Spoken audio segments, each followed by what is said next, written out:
Мен Маңғыстау облыстық ауруханасының кардио жансақтау бөлімінің аға медбикесі Масагараева Эльмира Елубайқызы боламын.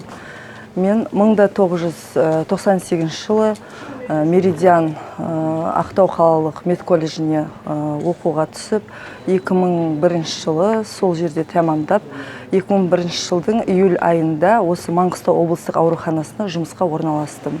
Неврология бөлімшесіне. Неврология бөлімшесінде бір жыл жұмыс жасап, одан кейін ота бөліміне анестезистка болып ауыстым.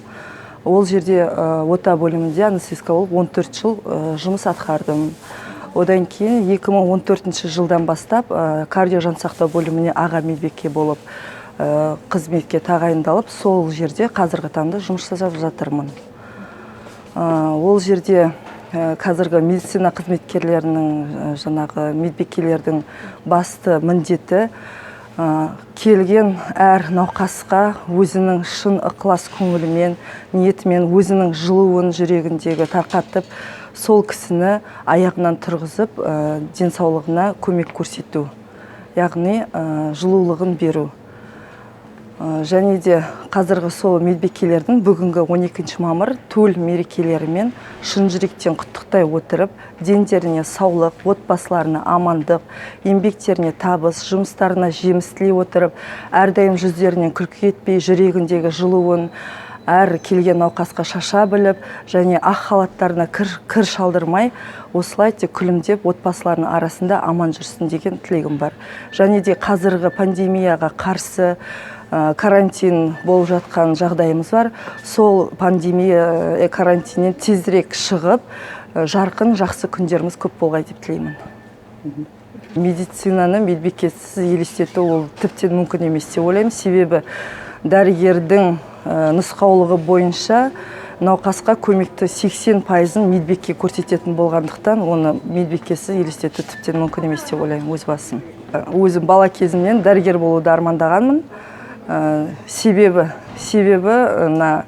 ауырып жатқан адамдарға қол ұшын беріп, солардың күліп, ойнап, жарқын жүздерін көрген маған ұнайтын. Сондықтан сол медицина саласын таңдадым, көмек көрсету мақсатында.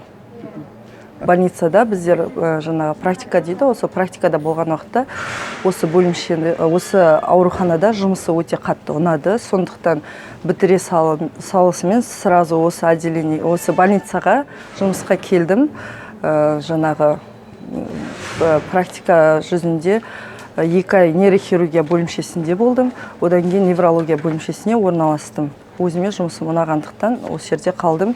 Және басқа жерде жұмыс жасауды мен елестете алмаймын. Ондай кездер болды. Суткіден шығып үйге кеткен уақытта, мысалға өзіңнің смендес қызың ауырып қалған жағдайда жұмысқа шақырады. Шаршап тұрсаң да жұмысқа келуге тура келеді. Себебі ол жерде медбике болмаса, жұмыс бітуі екіталай. Сондықтан келуге тура келеді. Өзіңнің жұмысың болғандықтан, жақсы көргендіктен жұмысқа келеміз әрине.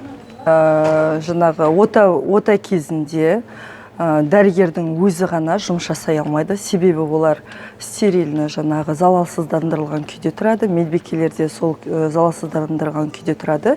Және де ота кезінде медбикесіз ота бітпейді. Себебі олар керекті нәрселерін дәрігерге алып беріп тұрады. Дер кезінде көмегін көрсетіп тұрады. Және де анестезисткалар болады, мысалға наркоздың кезінде анестезисткалар керек дәрілерін, дәрмектерін бәрін дайындап, өз уақытында, сағатында дәрі-дәрмегін салып тұру керек. Сондықтан медбикесіз ол елестету мүмкін емес деп жаңада айтып кеттім.